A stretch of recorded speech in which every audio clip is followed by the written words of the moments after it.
Risky talaga ito. Tingnan natin ito. Kung mag-bounce siya.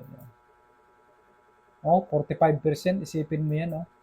Within 3 days, naka 45% ka.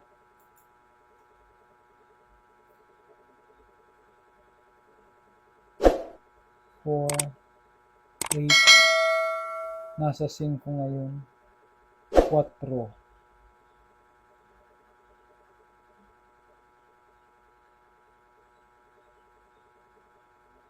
Mataas. Marami nagbenta dito. Taas, taas. Dami nagbenta. Possible na bababa ito dito sa 4 uli.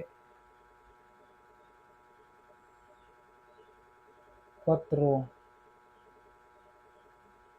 Ako, kung magte-trade man ako dito, kung bibili man ako dito sa 4, dapat mayroon kang intended pang bili dito sa 2. Dito, area na ito.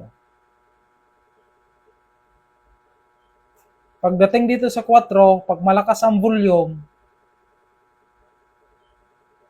mataas yung bull niya, pwedeng sumalo kasi ibig sabihin marami na sumasalo sa kanya, kumukuha, ibig sabihin legit na demand ito, ang area na ito. Pwedeng sabayan. Ang area na yan, pwedeng sabayan. Pero yung target mo lang, area rin din ito. Seal ka dyan. Pag mga ganito kasing crypto or stock man yan, hindi ka pwedeng pangmatagalan ang ganyan na strategy. Bounce lang.